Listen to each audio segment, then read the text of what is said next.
Welcome to வியவுக். இந்த வகுப்புல 12ஆம் வகுப்புல புதிய பாட புத்தகத்துல இருக்கக்கூடிய கம்பராமாயண பகுதியை தான் வந்து பார்க்க போறோம். இந்த கம்பராமாயணம் நம்ம 10th ஸ்டாண்டர்ட்லயும் கொடுத்திருக்காங்க. அடுத்தது 12th ஸ்டாண்டர்ட் இன்னைக்கு பார்க்கக்கூடிய இந்த லெசன். அது மட்டும் இல்லாம 12th சிறப்பு தமிழ் பகுதியிலுமே வந்து உங்களுக்கு கம்பராமாயண பகுதி கொடுத்திருக்காங்க. சோ இந்த நியூ புக்கை பொறுத்த வரைக்கும் இந்த 3 புத்தகத்தை வந்து நீங்க பார்க்கணும். இதுல நம்ம ஆல்ரெடி 10th ஸ்டாண்டர்டையும் 12th சிறப்பு தமிழ்ல ஒரே ஒரு பேஜ் தான் இருக்கும். இந்த ரெண்டும் சேர்த்து ஒரே வீடியோல நம்ம லாஸ்ட் கிளாஸ்ல பார்த்தாச்சு. இன்கேஸ் நீங்க அந்த வீடியோ பார்க்கல அப்படின்னா அதுக்கான லிங்க் டிஸ்கிரிப்ஷன்ல கொடுக்குறேன். இந்த வீடியோட டிஸ்கிரிப்ஷன்ல கொடுக்குறேன், செக் பண்ணிக்கோங்க. ஓகேவா? சோ இப்போ 12th நியூ புக்ல என்ன கொடுத்திருக்காங்க அப்படிங்கறத பார்த்துலாமா? சோ ஆஸ் யூஷுவல் நம்ம ஃபர்ஸ்ட் என்ன படிக்கணும்? நூல்வெளி தான். சோ நூல்வெளியில என்ன கொடுத்திருக்காங்க அப்படின்னா, கம்பராமாயணம் பல்வேறு விதமான பண்புகளை அடிப்படையாக கொண்ட பாத்திரங்களால் படைக்கப்பட்டிருக்கிறது. ராமன் அனைத்து உயிர்களையும் கீழ்மேல் என கருதாது சமமாக அன்பு காட்டும் பகுதிகள் பாடமாக இடம்பெற்றுள்ளது. அப்ப ராமன் வந்து இதெல்லாம் கீழே இதெல்லாம் மேல அப்படின்னு சொல்லி எந்த உயிர்களையும் கருதாம எல்லா உயிர்களையும் சமமா வந்து கருதிருக்காரு அப்படின்னு சொல்றாங்க. அயோத்திய காண்டம், ஆரண்ய காண்டம், கிட்கிந்தா காண்டம், யுத்த காண்டம் ஆகியவற்றிலிருந்து குகன், சடாயு, சவரி, சுக்ரீவன், வீடணன் ஆகியோரை பற்றிய பாடல்கள் கொடுக்கப்பட்டுள்ளன. சோ மொத்தமா கம்பராமாயணத்துல 6 காண்டம் இருக்கும் அப்படிங்கிறது எல்லாருக்குமே தெரிஞ்சதுதான். பாலகாண்டம், அயோத்திய காண்டம், ஆரண்ய காண்டம், கிட்கிந்த காண்டம், சுந்தர காண்டம், யுத்த காண்டம். இதுல பாலகாண்டம், சுந்தர காண்டத்துல இருந்து எந்த ஒரு பாடலும் கொடுக்கல. மீதி இருக்கக்கூடிய 4 காண்டங்கள்ல இருந்துமே பாடல்கள் வந்து கொடுத்திருக்காங்க. ஓகேங்களா? உடன்பிறப்பை பண்பையும் அன்பையும் வெளிப்படுத்தும் பாடல்கள் இவை. உடன்பிறப்பிய பண்பையும் அன்பையும் வெளிப்படுத்தும் பாடல்கள் இவை. இந்நூலை இயற்றிய கம்பர் இதற்கு ராமாவதாரம் என்று பெயர் சூட்டினார். கம்பனது கவிநலத்தின் காரணமாக இது கம்பராமாயணம் என்றே அழைக்கப்படுகிறது. இவருடைய காலம், கம்பரது காலம் 12ஆம் நூற்றாண்டு. எழுதப்பட்ட காலம் தொட்டு மக்கள் இலக்கியமாக போற்றப்படுவதற்குரிய கவி சக்கரவர்த்தி கம்பனின் கவிநலமே காரணம் அப்படின்றாங்க. ஓகேங்களா? சோ இப்போ இதுல கொடுத்திருக்கக்கூடிய பாடல்கள், ஏன்னா நம்ம ஆல்ரெடி இந்த நூல்வெளியில நிறைய விஷயங்கள் பார்த்தாச்சு. இங்க உங்களுக்கு கொடுத்திருக்க எல்லாமே நம்ம ஆல்ரெடி படிச்ச அதே விஷயங்கள் தான். ஓகேங்களா? சோ இதை தாண்டி புக்ல கொடுக்காத விஷயங்களை நம்ம கடைசி, அதாவது ஸ்கூல் புக் எல்லாம் முடிச்சதுக்கு அப்புறம் இப்ப நியூ புக் இந்த வீடியோட கம்ப்ளீட் ஆகும். அடுத்து ஓல்டு புக் இன்னும் ஒரு 2-3 வீடியோஸ் வரும். அதுக்கு அடுத்து இருக்கக்கூடிய வீடியோல எக்ஸ்ட்ரா கண்டென்ட் என்ன நீங்க படிக்கணும் அப்படிங்கறத கொடுக்குறேன். ஓகேங்களா? சோ இப்போ என்ன பாடல் கொடுத்திருக்காங்கன்னு பாத்திரலாமா? 12th ஸ்டாண்டர்ட் நியூ புக்கை பொறுத்த வரைக்கும் ஃபர்ஸ்ட் பாடல் என்ன அப்படின்னா அயோத்திய காண்டம்ல இருந்து கொடுத்திருக்காங்க. அயோத்திய காண்டத்துல குகப்படலம்ல இருந்து கொடுத்திருக்காங்க. சோ இங்க குகன் பத்தி கொடுத்திருக்காங்க. வேட்டுவர் தலைவன் குகன். பாறை உடலுக்குள் பஞ்சு உள்ளம் கொண்டவன் அவன். அவனோட உடல் வந்து வலிமையானதா இருக்கும். அதுல இலகிய மனசு, பஞ்சு மாறி மனசு கொண்டவன், பஞ்சு உள்ளம் கொண்டவன் அவன். காட்டிற்கு செல்லும் ராமன் கங்கையை கடக்க அவன் உதவுகிறான். சோ இப்ப காட்டிற்கு செல்லக்கூடிய ராமனுக்கு கங்கை ஆத்து கடந்து தான் போகணும். அப்ப அந்த கங்கை ஆத்த கடக்கிறதுக்காக இந்த குகன் வந்து உதவுறான். அன்பிற்கும் அடைக்கும் தாள் இல்லை என்பதை நிறுவும் வகையில் ராமன் குகன் நட்புக்கு முகில்கிறது. ராமன் இளவரசனாக இருப்பினும் வேடனான குகனை உடன்பிறப்பாக ஏற்றுக்கொள்கிறான். ராமன் வந்து ஒரு இளவரசன், தசரதனோட மகனா, ஒரு நாட்டை ஆளக்கூடிய மன்னனோட மகனா, இளவரசனா இருந்தாலுமே வேடனான குகனை வந்து உடன்பிறப்பா ஏற்றுக்கொள்கிறான். ஆனா பின்னாளில் அவனை சந்திக்கும் பரதனும் எனக்கு மூத்தோன் என குகனை ஏற்கிறான். சோ பின்னால வந்து பரதனை வந்து இவர் மீட் பண்ற மாதிரி ஒரு சிச்சுவேஷன் வரும். அப்ப பரதனை என்ன எடுத்துப்பாரு அப்படின்னா, எங்க அண்ணனுக்கு நீ நண்பன் இருக்க அப்படின்னா, உடன் பிறந்தாரா உன்னை ஏத்துக்கிட்டாருன்னா நீ எனக்கும் அண்ணன் தான் அப்படின்னு சொல்லி ஏத்திருப்பாரு பரதன். சோ இதுக்கான சிச்சுவேஷன்ஸ் எல்லாம், இதுக்கு பின்னாடி என்ன இருந்துச்சு, அந்த பேக்ரவுண்ட் ஸ்டோரி எல்லாமே உங்களுக்கு வந்து 10th ஸ்டாண்டர்ட்ல கொடுத்திருப்பாங்க. ஏன்னா 10th ஸ்டாண்டர்ட்ல இவங்களை ஆற்ற கடந்து விட்டுருவார். ராமனை கடந்து விட்டதுக்கு அப்புறம் மறுகரைக்கு இவர் வருவார், குகன் விட்டுட்டு. சோ அப்படி வரும் பொழுது பரதனை பாப்பாரு. பரதன் வந்து படையோட வந்து நிற்கும் போது, நீ வந்து ராமனோட போர் செய்ய போறியோ அப்படின்னு மனசுல நினைச்சுக்குவார். நினைச்சுக்கிட்டு என்னை கடந்து நீ போயிட முடியுமா, நான் என்ன பயந்து ஓடுறதுக்கு ஒரு வில்லாலியா அப்படின்ற மாதிரிலாம் உள்ள வந்து ஓட்டிப்பாரு மனசுல. சோ அதை பத்தி எல்லாம் நம்ம வந்து 10th ஸ்டாண்டர்ட்லயே படிச்சாச்சு. ஓகேங்களா? சோ இங்க கொடுத்திருக்க ஃபர்ஸ்ட் பாடல் என்ன அப்படின்னு பாத்தீங்கன்னா, அன்னவன் உரை கேளா அமலனும் உரை நேர்வான். அன்னவன் இந்த இடத்துல யார குறிப்பிடுறாங்கன்னா குகனை. குகன் சொன்னது எல்லாத்தையும் கேட்டேன். ஃபர்ஸ்ட் பாடலை முழுசா படிச்சிருங்க, அதுக்கப்புறமா பொருள் பார்க்கலாம். அன்னவன் உரை கேளா அமலனும் உரை நேர்வான், என் உயிர் அணையாய் நீ இளவல் உன் இளையான், இந்நன்னுதல் இவள் நின் கேள், நளிர்கடல் நிலம் எல்லாம் உன்னுடையது, நான் உன் தொழில் உரிமையின் உள்ளேன். இந்த பாடலை படிச்ச உடனே உங்களுக்கு மோஸ்ட்லி மீனிங் புரிஞ்சிருக்கும். ஒவ்வொரு வேர்டுக்கு மட்டும் தான் தெரியாம இருக்கும். அன்னவன் இந்த இடத்துல என்ன குறிப்பிடுறாங்கன்னா குகனை சொல்றாங்க. அன்னவன் உரை கேளா, அதாவது குகன் சொன்னது எல்லாத்தையும் கேட்ட ராமன். அமலனும் உரை நேர்வான். அமலன்கிறது யாருன்னா ராமன். அமலனும் சொல்றான், என்ன சொல்றான் அப்படின்னா, என்னுயிர் அணையாய் நீ, என் உயிர் போன்றவன் நீ. இளவல் உன் நிலையான், என்னுடைய இளவல், இளவல்னா யாருன்னா என்னுடைய தம்பி, உன்னுடைய தம்பி. என் இளவல் உன் நிலையான். அப்ப இளவல்னா என்னுடைய இளவல். அப்ப ராமன் பேசுறான், பேசும்போது என்ன சொல்றான்னா, இளவல் உன் நிலையான். இந்த இளவல் என்னோட தம்பி இருக்கான் பாரு, அவன் உன் தம்பி. என் நண்ணுதல் அவள் நின் கேள் அப்படின்றாங்க. நண்ணுதல், நண்ணுதல் அப்படின்னா என்னன்னா, அழகிய நெற்றியை உடைய பெண்ணை தான் வந்து நண்ணுதல் அப்படின்னு சொல்லுவாங்க. இந்த அழகிய நெற்றியுடைய பெண் இருக்கா பாரு, இவ வந்து உன்னோட அண்ணி அப்படின்றாங்க. நின் கேள். அடுத்தது, நளிர்கடல் நிலம் எல்லாம் உன்னுடையது. இந்த கடலும் இந்த நிலமும், நளிர்கடல், நளிர்னா குளிர்ந்த, இந்த குளிர்ந்த கடலும் நிலமும் எல்லாம் உன்னுடையது. நான் உன் தொழில் உரிமை உள்ளேன். அதாவது நான் வந்து என்னன்னா, நீ நினைக்கிற பணிய செய்யக்கூடியவன், நீ சொல்லக்கூடியத உன்னோட ஏவலுக்கேற்ப நான் பணிபுரியறவன் தான் நான் அப்படின்னு சொல்லி ராமன் சொல்லுவார். ஓகேங்களா? இதேதான் உங்களுக்கு பொருட்கூறுகளையும் கொடுத்திருப்பாங்க. அமலன்னா ராமன், இளவல்னா தம்பின்னு அர்த்தம், நளிர்கடல்னா குளிர்ந்த கடல். குகன் கூறியவற்றை கேட்ட ராமன், அதுதான் இங்கேயும் நம்ம சொன்னோம். அன்னவன் உரை கேளா அப்படின்னா குகன் சொன்னதெல்லாம் கேட்டு கேட்ட ராமன், என் உயிர் போன்றவனே நீ என் தம்பி, இலக்குவன் உன் தம்பி, அழகிய நெற்றியை கொண்ட உன் சீதை உன் அண்ணி, குளிர்கடலும் இந்நிலமும் எல்லாமும் உனதேயாம், நான் உன்னுடைய ஏவலுக்கு ஏற்ப பணிபுரிவன் என்று கூறினான். அப்ப குகன் சொன்னது எல்லாத்தையும் கேட்டுட்டு ராமனும் சொல்றான், என்ன சொல்றான், அமலனும் உரை நேர்வான், என் உயிர் அணையாய் நீ, என் உயிர் போன்றவன் நீ, என்னுடைய தம்பி அப்படின்றான். இளவல் உன் நிலையான், என்னுடைய இளவலான இந்த இலக்குவன் உன்னுடைய தம்பி. நண்ணுதல் இவள் நின் கேள் அப்படின்றான். இந்த அழகிய நெற்றியை உடைய சீதா இருக்கா பாரு, இவ உன்னோட அண்ணி. நளிர்கடல் நிலம் எல்லாம், குளிர்ந்த கடலும் நிலம், குளிர்ந்த கடலும் நிலமும் எல்லாம் உன்னுடையது.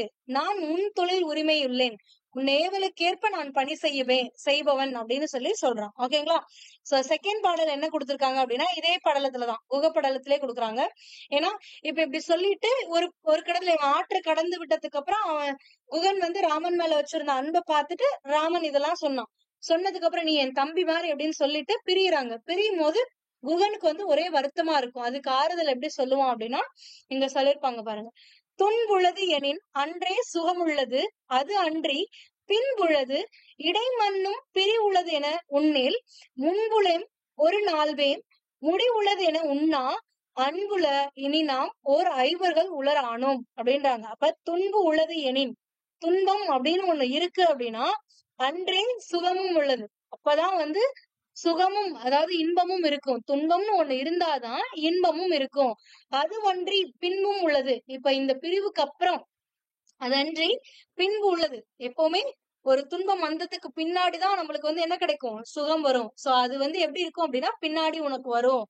இடைமண்ணும் பிரிவுள்ளது என உன்னேல், உன்னேல்னா எண்ணாது. சோ இப்ப இப்போ நடக்கக்கூடிய இந்த பிரிவை நினைச்சு வருந்தாத, இப்போ நடக்கிறது இந்த பிரிவை எண்ணாத. முன்புலேம் ஒரு நாள்வேம், முன்பெல்லாம் நாங்க வந்து என்னன்னா ஒரு 4 பேர் தான் அப்படின்னு நாங்க நினைச்சோம். ராமன், பரதன், இலக்குவன் அண்ட் சத்ருகன், நாங்க 4 பேர் தான் அண்ணன் தம்பிங்க அப்படின்னு நினைச்சோம். முன்புலேயும் ஒரு நாள்வேம் முடிவுள்ளது என உண்ணா, முடிவு இது முடிஞ்சிரும் அப்படின்னு எண்ண முடியாது. ஏன்னா அன்புல இனி, அன்புல அதாவது உன்னோட அன்புனால இனி நாம் ஒரு ஐவர்கள் உளரானும், இனி நாம 5 பேர் ஆயிட்டோம். 4 பேர் இருந்தோம், ஆனா இப்போ உன்னோட சேர்த்து 5 பேர் ஆயிட்டோம் நம்ம அப்படின்னு சொல்றாங்க. ஓகேங்களா? சோ இங்க என்ன பொருள் கொடுத்திருக்காங்கன்னு பாக்கலாமா? ராமன் காட்டிற்கு சென்று துன்புறுவானோ என்று குகன் வருந்தினான். அதை உணர்ந்த ராமன் கூறுகிறான், குகனே, துன்பம் என்று ஒன்று இருந்தால் தானே இன்பம் என்று ஒன்பது புலப்படும். துன்பத்திற்கு பின் இன்பம் உறுதியாக உண்டு. நமக்கிடையே இப்போது இப்பிரிவு நேருகிறது என்று எண்ணாதே. இதுவரை நாங்கள் 4வர்கள் உடன் பிறந்தவர் என்றிருந்தோம். உறவு என்பது எங்கள் 4வரோடு நின்று விடவில்லை. இப்போது உன்னையும் சேர்த்து நாம் ஐவர்கள் ஆகின்றோம் அப்படின்றாங்க. ஓகேங்களா? சோ அப்ப துன்பம்னு ஒண்ணு இருக்கும். அப்ப நான் கஷ்டப்படுவேன் நீ நினைக்காத. துன்பம்னு ஒண்ணு இருந்தாதான் இன்பம்னு ஒண்ணு இருக்கும். நாம இப்ப நம்ம கஷ்டப்படுறதுக்கு அப்புறம் கண்டிப்பா நம்மளுக்கு ஒரு இன்பம் வரும் அப்படின்றாங்க. ஓகேங்களா? அப்ப துன்புள்ளது எனின் அன்றே சுகம் உள்ளது. அப்ப துன்பம்னு ஒண்ணு இருந்தாதான் சுகம்னு ஒண்ணு இருக்கும். அது ஒன்றி பின்பு உள்ளது. அப்ப இப்ப கஷ்டப்படுறத நம்ம பார்க்க கூடாது. கண்டிப்பா அது பின்னாடி இருக்கும். இடைமண்ணும் பிரிவு உள்ளது என உன்னேல். சோ இப்ப நம்மளுக்கு இடையே பிரிவு வருது அப்படின்னு நினைச்சு வருந்தாதே, எண்ணாதே. முன்புலேயும் ஒரு நாள்வோம். முன்பெல்லாம் நாங்க ஒரு 4 பேர் தான். முடிவுள்ளது என உண்ணா. சோ இது இதோட முடியல. அன்புல இனி நாம் ஓர் ஐவர்கள் உளரானோம். சோ இது உன்னோட அன்பின் காரணமா, நீ என் மேல வச்ச அந்த பற்றின் காரணமா நம்ம 4 பேர்னு இருந்தது. இப்ப நான் உன்னோட சேர்த்து நாங்க 5 பேர் ஆயிட்டோம் அப்படின்னு சொல்றாங்க. ஓகேங்களா? அதுக்கு அடுத்தது ஆரண்ய காண்டத்துல இருந்து கொடுத்திருக்காங்க. ஆரண்ய காண்டத்துல சடாயு உயிர் நீத்த படலம் பத்தி கொடுத்திருக்காங்க. ஓகேங்களா? சடாயு அப்படிங்கிறது ராவணன் சீதையை சிறையெடுத்த பொழுது கழுகு வேந்தன் சடாயு தடுத்து சண்டையிட்டு காயப்படுகிறான். ராவணன் வந்து சீதையை தூக்கிட்டு போகும்போது என்ன ஆகுனா, கழுகு வேந்தனான சடாயு வந்து அதை தடுத்து ராமனோட சண்டையிடுவான். சண்டையிடும் போது அவன் காயமடைகிறான். அதுக்கப்புறம் கொஞ்ச நேரத்துக்கு அப்புறம் அவன் இறந்துமே போயிருவான். ராமனிடம் நடந்ததை கூறுவான். அப்ப சடாயு வந்து அப்படியே அந்த காயங்களோட ராமன் கிட்ட வந்து நடந்த எல்லாத்தையுமே சொல்லுவான். பின்பு இறந்து விடுகிறான்.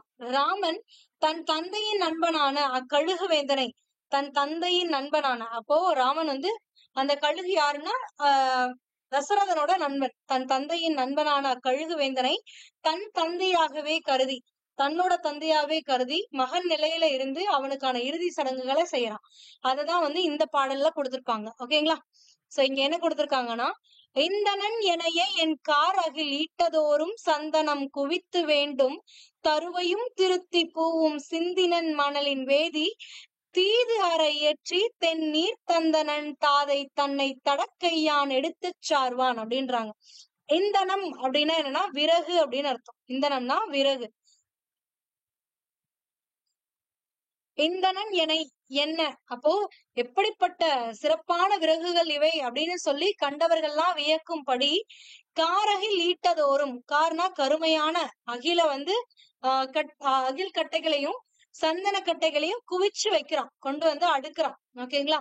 அவிச்சிட்டு தருப்பையும் திருத்தி, தருப்பை புல்ல வந்து எடுத்துட்டு வந்து அதையும் திருத்துறான். ஓகேங்களா? தேவையான அளவு வேண்டும், அதாவது வேண்டும் தருப்பையும் திருத்தி அப்படின்னா வேண்டும்னா தேவையான அளவு தருப்பை புள்ளையும் திருத்துறான். அந்த இது மேல ஒழுங்குபட அடுக்குறான். அடுக்கிட்டு பூவும் சிந்தினன், அது மேல பூக்களை வந்து கொண்டு வந்து தூவுறான்.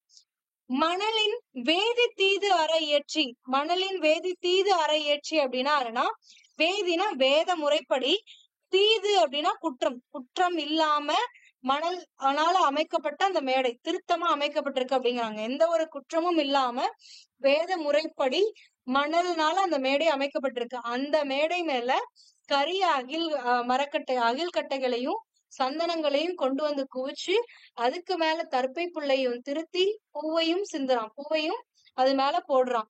சோ போட்டுட்டு தந்தனன் தாதை தன்னை தடக்கையான் எடுத்து சார்வான். தந்தனன் தாதை அப்படின்னா தந்தை.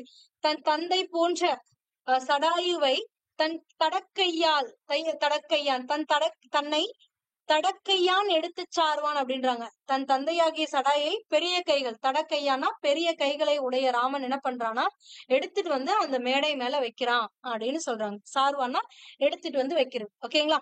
சோ இதுதான் இந்தனம் என்ன காரகில் ஈட்டதோறும். இந்தனம் அப்படின்னா விறகு, என்ன அப்போ எப்படிப்பட்ட சிறப்பான விறகு அப்படின்னு கண்டோர் வந்து வியக்கும்படி காரகில் ஈட்டதோறும் கருமையான அகில் மரக்கட்டைகளையும் சந்தனங்களையும் குவித்து வேண்டும் தருப்பையும் திருத்தி, வேண்டும்னா தேவையான தருப்பையும் கொண்டு வந்து அது மேல ஒழுங்குபட அடுக்கி பூவும் சிந்தினன், மலர்களையும் கொண்டு வந்து அது மேல தூவுறான். தூவிட்டு எது மேல அப்படின்னா மணலின் வேதி தீது அறை ஏற்றி, வேதினா வேத முறைப்படி குற்றம் இல்லாம மணலினால் ஆன அந்த மேடை மீது அமைக்கிறான். ஓகேங்களா?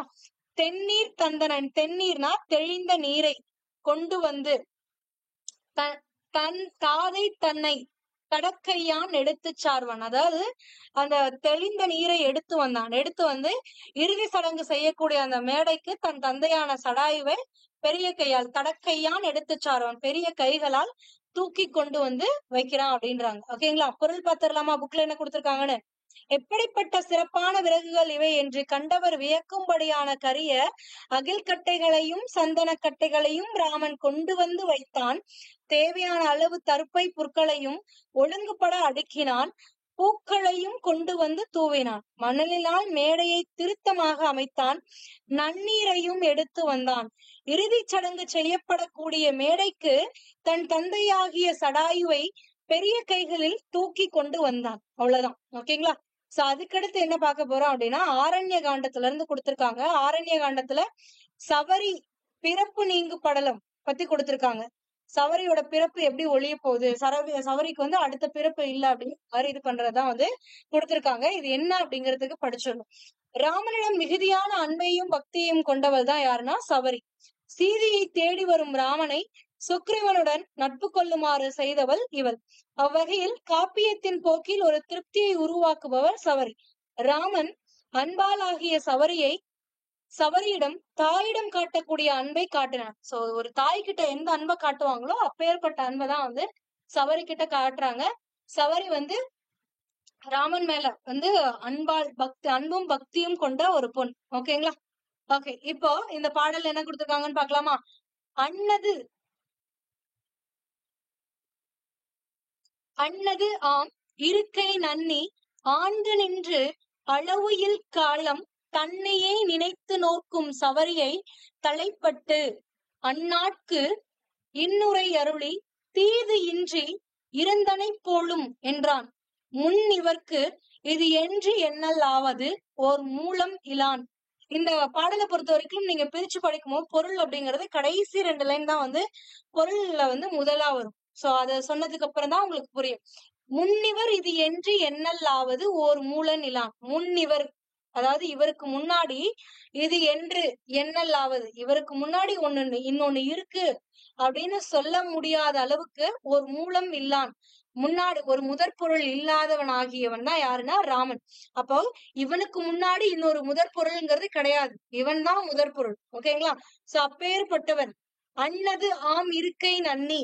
அன்னது ஆம் இருக்கை நன்னி அப்படின்னா என்னன்னா, மதங்காசிரமத்தை வந்து அடைஞ்சிருப்பான். அன்னது ஆம் இருக்கை நன்னி. அப்ப மதங்காசிரத்தை வந்து அடையறதுதான் வந்து சொல்லுவாங்க. மதங்காசிரம் அப்படின்னா என்னன்னா, கற்பக விருட்சம் எப்படி வந்து கேட்கறதெல்லாம் கீழே இருக்கவங்களுக்கு கொடுத்துக்கிட்டே இருக்கும், அந்த மாதிரி பல கற்பக விருட்சங்கள் மரங்களால் ஆனதுதான், கற்பக மரங்களால் ஆன ஒரு சோலைதான் வந்து ஒரு இது வனம் தான் வந்து என்னன்னா மதங்காசிரமம். அந்த புண்ணிய பூமியில வந்து இந்த ராமன் வந்து வராரு அப்படின்றாங்க. அந்த புண்ணிய அன்னது ஆம் அப்படிப்பட்ட ஒரு புண்ணிய பூமிக்கு மதங்காசுரத்துக்கு வராரு. ஆண்டு நின்று அளவு இல் காலம். ஆண்டு நின்று அங்கேயே பல ஆண்டுகள் நெடுங்காலமாக தங்கி இருக்கக்கூடிய சவரி. அளவு இல் காலம் தன்னை ஏன் நினைத்து நோக்கும் சவரியை. அளவு இல் காலம் அப்படின்னா இவ்வளவு காலம் சொல்ல முடியாது, நெடுங்காலமாக ராமனையே நினைத்து நோக்கும் சவரியை, ராமனையே நோக்கி தவம் செஞ்ச சவரியை சந்தித்து அந்நாட்கு அவளுக்கு இன்னுரை அருளி மகிழ்ச்சியான நல்ல பேசி தீது இன்றி இருந்தனை போலும் என்றான். அதாவது எந்த ஒரு துன்பமும் இல்லாம இருந்திருக்க போல அப்படின்னு சொல்றாராம். ஓகேங்களா? சோ அப்ப முன்னிவர் இது என்று எண்ணல்லாவது ஓர் மூலம் இலான் அப்படின்னா என்னன்னா, இவருக்கு முன்னாடி இன்னொரு பொருள் முதற் பொருளா இருக்கு அப்படின்னு சொல்ல முடியாது, இவர்தான் அந்த முதற் பொருளே. அப்படிப்பட்டவர் அன்னது ஆம் இருக்கை நன்னி அப்படின்னா மதங்காசரத்தை வந்து அடைகிறார். அடைந்து ஆண்டு நின்று அங்கேயே பல ஆண்டுகளாக தங்கி இருந்த சவரியை, அளவியல் காலம் தன்னையே நினைத்து நோக்கும் சவரியை, அதாவது பல நெடுங்காலமாக தன்னையே நினைத்து இருக்கக்கூடிய சவரிய சந்தித்து அந்நாட்கு இன்னுரை அருளி, சோ இனிய உரை இனிமையா பேசி தீது இன்றி இருந்தனை போலும் என்றான். தீதுவே எந்த ஒரு தீமையும் இல்லாம இருந்த போலியே அப்படின்னு சொல்றான் அப்படின்றாங்க. ஓகேங்களா? சோ இதுதான் இங்க உங்களுக்கு பொருளையுமே கொடுத்திருப்பாங்க. இவனுக்கு முன் இப்படி ஒருவர் இருந்தார் என்று பிறிதொருவரை காட்ட இயலாத நிலையில் உள்ள முதற் பொருளாகிய ராமன் சபரியிடம் இனிதாக பேசுறான். என்ன பேசுறான் அப்படின்னா, தன்னையே நினைத்து தவமிருந்த சபரியிடம், இவ்வளவு காலம் நீ துன்பம் ஏதுமின்றி நலமுடன் இருந்தாய் அல்லவா என்று பரிவுடன் கேட்கிறான் அப்படின்றாங்க. ஓகேங்களா? சோ இதுதான் இதுக்கான பொருள். எப்பவுமே இந்த லாஸ்ட் 2 லைனை ஞாபகம் வச்சுட்டு அதுக்கப்புறமா பாருங்க. இவங்களுக்கு முன்னாடி, ராமனுக்கு முன்னாடி முதல் பொருள் எதுன்னு ஒன்று கிடையாது. அப்படிப்பட்டவர் இந்த மதகாசனத்துக்கு வராரு. அங்க வந்து யார சந்திக்கிறாரு அப்படின்னா, பல நெடுங்காலமா அங்கேயே தங்கி ராமனையே நினைச்சுக்கிட்டு இருக்க அந்த சபரிய சந்திக்கிறாரு. சந்திச்சு இனிமையா பேசுறாரு. அவர் பேசும்பொழுது என்ன கேக்குறாரு அப்படின்னா, எந்த ஒரு குறையும் இல்லாம இவ்வளவு நாள் இங்க இருந்தல்லவா அப்படின்னு கேக்குறாரு. ஓகேங்களா? சோ இவ்வளவுதான். அதுக்கடுத்து அதுக்கடுத்து இது கேக்குறாங்க என்ன அப்படின்னா, ஆண்டு அவள் அன்பின் நேத்தி அழுது இழி அருவி கண்ணில் மாண்டது என் மாய பாசம் வந்தது வரம்புயில் காலம் பூண்ட மாதவத்தின் செல்வம் போயது பிறவி என்பால் வேண்டிய கொணர்ந்து நல்க ஒருந்து செய்து இந்த வேலை அப்படின்றாங்க. ஆக்சுவலா இதுக்கான மீனிங் இங்க கொஞ்சம் மாறி இருக்கு. ஆனா இதுக்கான மீனிங் என்னன்னா, வேண்டிய கொணர்ந்து நல்க. இங்கேயும் அந்த லாஸ்ட் 2 லைனை வந்து படிச்சுட்டுதான் ஃபர்ஸ்ட்ல இருந்து வர முடியும். என்ன அப்படின்னா, வேண்டியதை கொணர்ந்து நல்க. வேண்டியதை கொண்டு நல்குனா தேவையானதெல்லாம் கொண்டு வந்து விருந்து செய்க இருந்த வேலையில், விருந்து செஞ்சுக்கிட்டு இருக்கா, அவங்களுக்கு கொடுத்துக்கிட்டு இருக்க அந்த வேலையில் ஆண்டு அவள் அன்பின் ஏத்தி அப்படின்றாங்க. ஆண்டுனா அவ்வேளையில் அவள் அன்பின் ஏத்தினா புகழ்ந்து பேசுறது.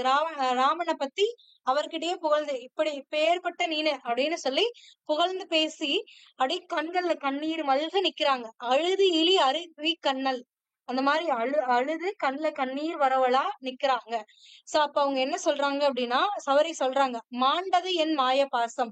இவ்வளவு நாள் இருந்த இந்த பொய்யான உலகப்பற்று அழிஞ்சிருச்சு. மாண்டது அப்படின்னா அழிந்தது என் மாய பாசம். மாய பாசம்னா உலகப்பற்று. இந்த பொய்யான உலகப்பற்று வந்து அழிந்துருது. வந்தது வரம்புயில் காலம் பூண்ட மாதவத்தின் செல்வம். இதை ரெண்டையும் சேர்த்து படிக்கணும். வந்தது வரம்புயில் காலம் பூண்ட மாதவத்தின் செல்வம் அப்படின்றாங்க. வந்தது என்ன வந்துச்சு அப்படின்னா, வரம்பியில் காலம், அளவற்ற, அதாவது இவ்வளவுதான் சொல்ல முடியாது, வரம்பே இல்லாத அளவுக்கு நான் செஞ்ச பல ஆண்டுகள் நான் செஞ்ச தவத்துடைய பயன்தான் இப்ப வந்திருக்கு. அது என்ன அப்படின்னா, போயது பிறவி என்பாள். இதுக்கப்புறம் என்னோட பிறவிங்கிறது கிடையாது, என் பிறவி ஒளிந்தது அப்படின்னு சொல்றாங்க. அவ்வளவுதான். சோ அப்ப அவங்களுக்கு ராமனும் லக்மனும் வருவாங்க. சோ அவங்களுக்கு தேவையானதை எடுத்துட்டு வந்து விருந்து படைப்பா. அந்த வேலையில ராமனை பத்தி புகழ்ந்து சொல்லும் வேலையில அவ கண்ணுல அப்படியே கண்ணீர் வழுது. சோ சவரியோட கண்ணீர் வழியே நிக்கிறாங்க. நின்னுகிட்டே என்ன சொல்றாங்க அப்படின்னா, மாண்டது என் மாய பாசம். இவ்வளவு நாள் இந்த உலகின் மேல இருந்த என்னோட பற்றோட பாசம் வந்து அழிஞ்சு போச்சு. பொய்யான இந்த பாசம் அழிந்தது. வந்தது வரம்பியில் காலம் பூண்ட மாதவத்தின் செல்வம். எனக்கு என்ன கிடைச்சிருக்கு அப்படின்னா, இவ்வளவு நாள் கால வடையற்று நான் கிடந்த இந்த தவத்துடைய பயன் எனக்கு கிடைச்சிருச்சு. அது என்னன்னா, எனக்கு இனி பிறவி கிடையாது, என் பிறவி ஒழிந்தது, இதோட முடிஞ்சிருச்சு அப்படின்னு சொன்னாங்க. அவ்வளவுதான். புரிஞ்சா? சோ மறுபடியும் பார்த்துடலாமா? ஆண்டு அவள் அன்பின் நேத்தி அழுது இழி அருவி கண்ணல் மாண்டது என் மாய பாசம் வந்தது வரம்பியில் காலம் பூண்ட மாதவத்தின் செல்வம் போயது பிறவி என்பால் வேண்டிய கொணர்ந்து நல்க விருந்து செய்து இருந்த வேலை அப்படின்றாங்க. புரிஞ்சுதானே? அதுக்கு அடுத்தது கிட்கிந்தா காண்டம்ல வந்து நட்பு கோட்படலம், சுக்ரீவனோட நட்பு கொள்றத வந்து கொடுத்திருப்பாங்க. இங்க சீதையை தேடி வரும் ராமன் லக்குவரை கண்ட அனுமன் சுக்ரீவனை அழைத்து வந்தான். சுக்ரீவன் அழைச்சிட்டு வராரு. ஏன்னா சுக்ரீவன் தான் வானர குலத்தோட தலைவனா இருப்பான். வானரத்துல ஒருத்தர் தான் யாரு? அனுமன். சோ அப்ப அனுமன் பார்த்துட்டு சுக்ரீவனை அழைச்சிட்டு வராரு. வந்து சுக்ரீவனை நண்பராக ஏற்றுக்கொள்கிறார். அப்ப வந்த சுக்ரீவனை வந்து நண்பரா ஏற்றுக்கொள்கிறார் ராமன். ஓகேங்களா? இதுல எப்படி இருக்கு அப்படின்னா, 2 பேரும் அந்த சந்திக்கிற பகுதியை வந்து சுக்ரீவன் வந்து மீட் பண்ணுவாங்கல்ல, ராமனும் சுக்ரீவனும் சந்திக்கிற அந்த வேலைய அழகா கொடுத்திருப்பாங்க. என்னன்னா, தவாவளி அரக்கர் என்னும் தகாயிருள் பகையை தள்ளி குவாலரம் நிறுத்துதற்கு ஏற்ற காலத்தின் கூட்டம் ஒத்தார் அவா முதல் அறுத்த சிந்தை அனகனும் அறியும் வேந்தும் உவா உற வந்து கூடும் உடுப்பதி ரவி உத்தார் அப்படின்றாங்க. அப்ப தவானா அளவில்லாத வலிமை கொண்டவர்னு அர்த்தம். அப்ப தவாவளி அரக்கர், அளவில்லாத குறையாத வலிமை கொண்ட அரக்கர்னு சொல்லக்கூடிய தகாயிருள் பகையை தள்ளி என்னும், தகாயிருள்னா வேண்டாத இந்த இருளாகிய பகையை வந்து ஒழித்து குவால் நிறுத்துவதற்கு, அறத்தை நிலை நிறுத்துவதற்கு, பல்வகைப்பட்ட அறம்னா ஒரு அறம் கிடையாது, பல வகையான அறம் இருக்கு. அப்ப குவால்னா என்னன்னா பல வகைப்பட்ட அறம்னு அர்த்தம். அப்ப பல வகைப்பட்ட அறத்தை நிறுத்துவதற்கு ஏற்ற காலம் கூடிருச்சு. அந்த மாதிரி எப்படி பகைமையை ஒழித்து அறத்தை நிலைநாட்டுவதற்கான காலம் எப்படி கூடுதோ அந்த மாதிரி அதை ஒத்தார் அவாமுதல் அறுத்த சிந்தை அனகனும். அதாவது ஆசையெல்லாம் இல்லாத சிந்தையை உடையவன் தான் அனகன் அப்படின்னா ராமன் அர்த்தம் இந்த இடத்துல.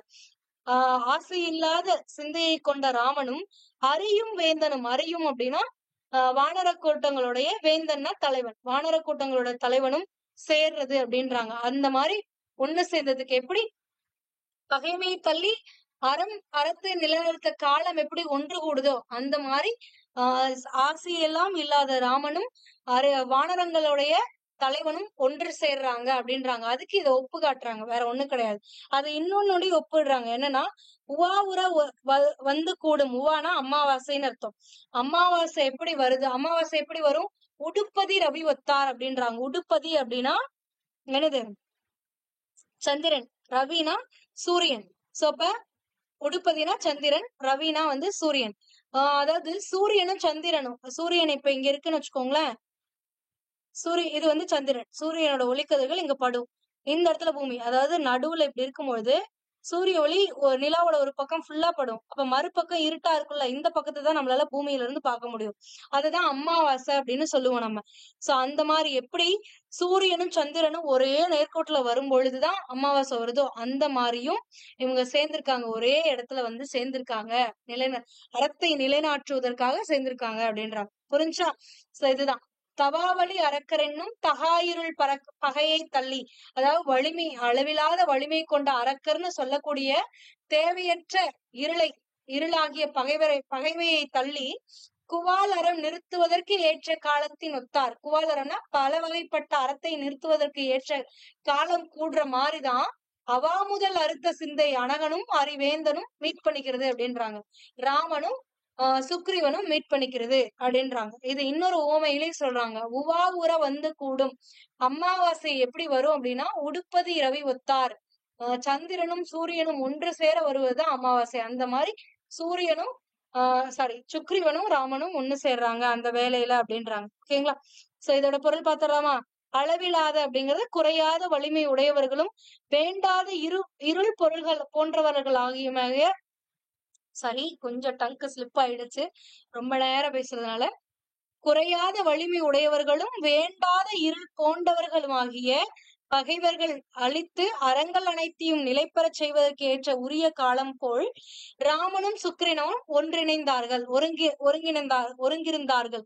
ஆசையை அறவே அளித்த சிந்தையான் ராமனும் வானர தலைவன் சுக்ரீவனும் அமாவாசை காலத்தில் ஒன்றாக இணைந்திருக்கிற சந்திரனும் சூரியனையும் ஒத்து இருக்கிறார்கள் அப்படின்றாங்க. ஓகேங்களா? புரிஞ்சா? அடுத்தது 7வது பாடலா கொடுத்திருக்க கூடியது அதே கிட்கிந்தா காண்டத்துல என்ன பாடல்னா, மற்ற இனி உரைப்பது என்னே வானிடை மண்ணில் நின்னை செற்றவர் என்னை செற்றார், தீயரே எனினும் உன்னோடு உற்றவர் எனக்கும் உற்றார், உன் கிளை எனது என் காதல் சுற்றம் உன் சுற்றம், நீ என் இன்னுயிர் துறைவன் என்றான். அதாவது சேர்ந்துட்டு சுக்ரீவன் கிட்ட ராமன் சொல்றான், மற்றது இனி உரைப்பது என்ன, இனி சொல்றதுக்கு என்ன இருக்கு? ஒண்ணுமே கிடையாது. வானிடை மண்ணில், அதாவது வானுலகத்திலையும் சரி மண்ணுலகத்திலையும் சரி, நின்னை செற்றவர், நின்னைனா உன்னை, செற்றவர்னா பகைவர், உன்னோட பகைவர் என்னை செற்றார், அதாவது உன்னோட பகைவர்கள் எல்லாம் என்னோட பகைவர்கள் ஆவர். தீயரே எனினும் உன்னோடு உற்றவர் எனக்கும் உற்றார். தீயவர்களா இருந்தாலும் சுக்ரீவா உன் கூட இருக்க எல்லாருமே எனக்கும் உற்றவர்கள் தான், உன்னோடு இருப்பவர்கள் உன்னோட நண்பர்கள் எல்லாருமே எனக்கும் உற்றவர்னா நண்பர்கள் தான் அப்படின்றாங்க. உன் கிளை எனது, கிளைனா உறவினர், இதை ஞாபகம் வச்சுக்கோங்க. உன் கிளை எனது அப்படின்றாங்க. அப்ப கிளைனா உறவினர்கள், உன்னோட உறவினர்கள் எல்லாம் என்னோட உறவினர்கள் மாதிரி. என் காதல் சுற்றம் உன் சுற்றம், என்னோட அன்பினால் ஆன இந்த சுற்றத்தார் எல்லாமே உன்னோட சுற்றத்தார். நீ என் இன்னுயிர் துணைவன் என்றான். நீ என்னோட உயிர் போன்ற உயிர் நண்பன், நீ என் இன்னுயிர் துணைவன், நீ என் உயிர் நண்பன் அப்படின்னு சொல்றாரா ராமன். ஓகேங்களா? சோ ராமன் சுக்ரீவன் கிட்ட சொல்றாங்க என்னன்னு, மற்றது இனி உரைப்பது என்ன, இனி சொல்றதுக்கு என்ன இருக்கு? வானிடை மண்ணில் நின்னை செற்றவர் என்னை செற்றார். இந்த வானுலகளையும் சரி விண்ணுலகளையும் சரி மண்ணுலகளையும் சரி உன்னோட பகைவர் எல்லாம் என்னோட பகைவர். தீயரே எனினும் உன்னோடு உற்றவர் என் உற்றார். தீயவரா இருந்தா கூட உன் கூட இருக்காங்க அப்படின்னா உன்னோட நண்பர்னா அவங்க எனக்கும் நண்பர்கள் தான். உன் கிளை எனது, உன்னோட உறவினர்கள் எல்லாம் என்னோட உறவினர்கள். என் காதல் சுற்றம் உன் சுற்றம், என்னோட அன்பினால இருக்கக்கூடிய இந்த சுற்றத்தார் எல்லாருமே உன்னோட சுற்றத்தார். நீ என் உயிர், என் உயிர், என் இனிமையான இனிய உயிர் நண்பன் அப்படின்னு அர்த்தம். ஓகேங்களா, புரிஞ்சா? அடுத்த பாடல் யுத்தகாண்டத்துல இருந்து கொடுத்திருக்காங்க. யுத்தகாண்டத்துல வீடணன் அடைக்கல பாடலம் தான் வந்து கொடுத்திருக்காங்க. வீடணன் வந்து எவ்வளவோ சொல்லி பாப்பான் ராவணன் கிட்ட, நீ பண்றது தப்பு, சீதையை ஒப்படைச்சிரு அப்படின்னு சொல்லிட்டு. அப்போ ராவணன் கேட்க மாட்டாங்க. அப்ப என்ன பண்ணுவார், ராவணனை எதிர்த்து வீடணன் என்ன பண்ணுவார்னா ராமனோட சேர்ந்துருவார். அதுதான் அந்த அடைக்கல படலத்தை தான் இங்க கொடுத்திருப்பாங்க. சீதையை கவர்ந்து வந்தது தவறென வீடணன் ராமனிடம் கூறினான். அதை சொல்றதுக்குதான் அந்த பிரகலாதனோட ஸ்டோரி எல்லாம் சொல்லுவாங்க, ரண்யவதை படலத்தை பத்தி தான் சொல்லுவாங்க. சோ அதெல்லாம் சொல்லிட்டு அவன் கூற்றை மதியாத ராவணன், அப்ப அவன் என்னதான் எடுத்து சொன்னாலுமே அவன் மதிக்கல. வீடனனை கடிகிறான். வீடனை வந்து திட்டிட்டு இலங்கையை விட்டு வந்த வீடன், அதனால வீடனன் என்ன பண்றான்னா இலங்கையை விட்டு வெளில வந்துடுறான். வந்து ராமன் இருக்கும் இடம் வந்து அடைக்கலம் வேண்டினான். ராமன் அவனை உடன் பிறந்தவனாக ஏற்று இலங்கை அரசை அவனுக்கு உரிமையாக்குறான். சோ என்ன பண்றான் அப்படின்னா அவனை ஏத்துக்கிட்டு போர் புரியறான். போர் புரிஞ்சதுக்கு அப்புறம் வெற்றி பெற்ற அந்த இலங்கை அரச இவனுக்கே சொந்தமாக்குறதா கொடுத்துட்டு போயிடுவான் ராமன். இதுதான் வந்து இங்க கொடுத்திருப்பாங்க. இதுல ஃபர்ஸ்ட் பார்ட் என்ன அப்படின்னு பாத்தீங்க அப்படின்னா, முதல் பாடல் வந்து ஆலியான் அவனை நோக்கி. ஆலினா என்னன்னா சக்கரம். இன்னொரு பொருள் கூட இருக்கு ஆலிக்கு, கடல்னு. ஓகேங்களா, ஆலினா சக்கரம்னு பொருள், கடல்னும் பொருள். இந்த இடத்துல சக்கரத்தை சொல்றாங்க. ஆலியான் அவனை நோக்கி. ஆலியானா ஆணை சக்கரத்தை உடைய ராமன் உள்ளத்தில் கருணை பொங்க வீரனிடம், அதாவது வீடனன் கிட்ட சொல்றான். ஆலியான் அவனை நோக்கி. அவன் இந்த இடத்துல யார குறிப்பிடுறாங்கன்னா வீடனை சொல்றாங்க. வீடனை நோக்கி ராமன் சொல்றானா, அருள் சுரந்து ஓவகை கூற. உள்ளத்துல கருணை பொங்க வீடன் கிட்ட சொல்றாங்க. என்ன சொல்றாரு அப்படின்னா, அதாவது வீடனை பார்த்து ராமன் சொல்றாரு. ராமன் என்ன சொல்றாரு அப்படிங்கறத அடுத்து கொடுத்திருக்காங்க. 7 நின்ற உலகும். 7 ஏழோட 7 14. 7+7 என்னது 14. 14 உலகமும் என் பெயரும் என்னால் வாழும் நாள் அன்றுகாரும் வாழ் எயிற்று அரக்கர் வைகும் தாழ்கடல் இலங்கை செல்வம் நின்னதே தந்தேன் என்றான். ஆலியான் அவனை நோக்கி அருள் சிறந்து உவகை கூற ஏழினோடு ஏழாய் நின்ற உலகும் என் பெயரும் என்னால் வாழும் நாள் அன்றுகாரும் வாயிற் எயிற்று அரக்கர் வைகும் தாழ்கடல் இலங்கை செல்வம் நின்னதே தந்தேன் என்றான். அப்ப ஆலியான் அப்படின்னா சக்கரத்தை உடையவனாகிய ராமன் வீடனை நோக்கி, அவனை நோக்கி, வீடனை நோக்கி அருள் சிறந்து கருணை உள்ளம் பொங்க அவன்கிட்ட சொல்றான்.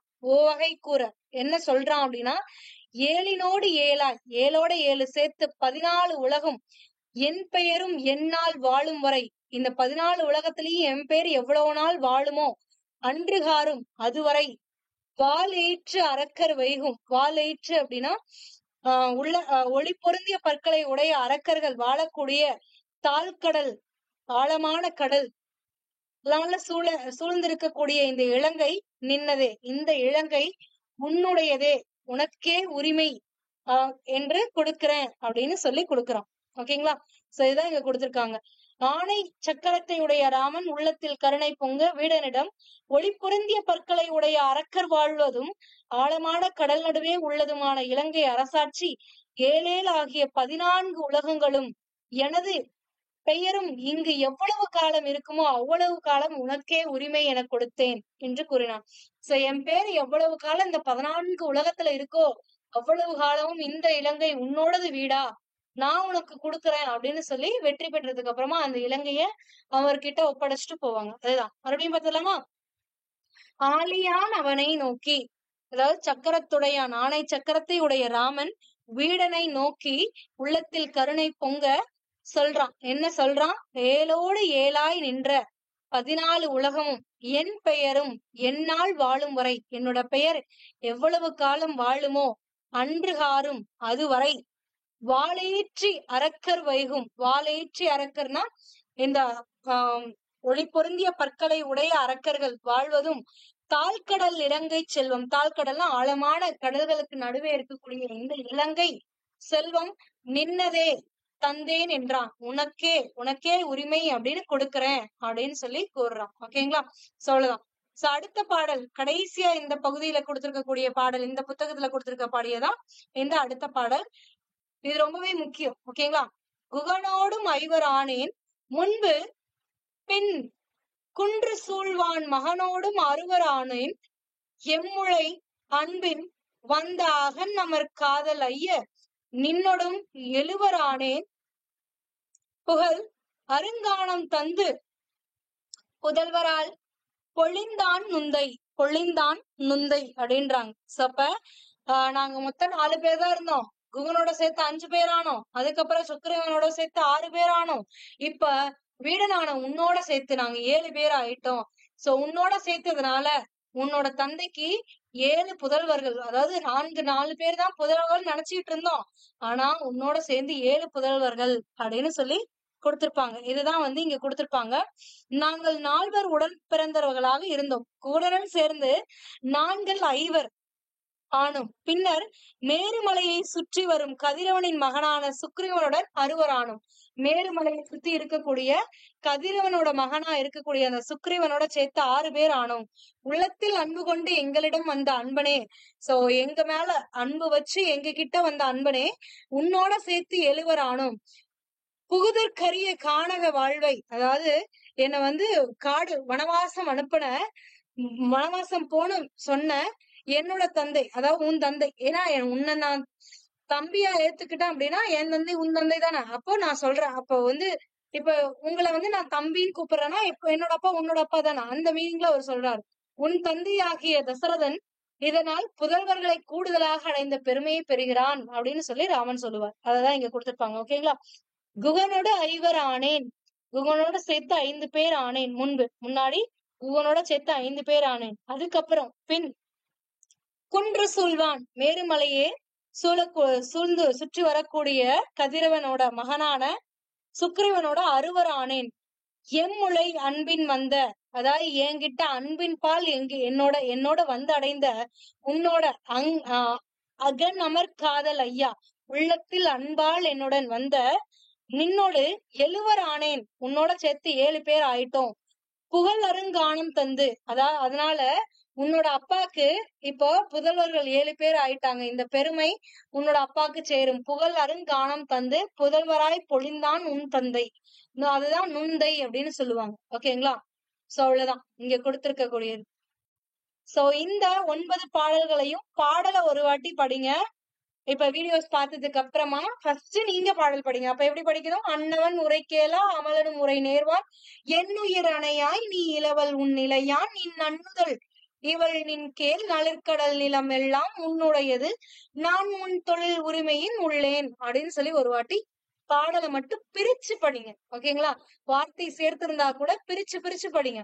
பிரிச்சு படிச்சதுக்கு அப்புறம் ஒவ்வொரு வேர்டுக்கும் மீனிங் தெரியுதான்னு பாருங்க. அன்னவன் உரை கேளா, அப்ப குகனோட உரை, அவன் சொல்றத கேட்டதுக்கு அப்புறம். அமலனும் உரை நேர்வான், அமலன்னா ராமன், ராமனும் சொல்றான் என்ன, என் உயிர் அணையாய் நீ, என் உயிர் போன்றவனாகிய நீ என்னுடைய தம்பி. இளவல் உன் இளையான், என் தம்பி இருக்கான் பாரு, அவன் உன் தம்பி. என் நன்னுதல், நன்னுதல்னா அழகிய நெற்றிய உடைய பெண், இவள் உன் அண்ணி.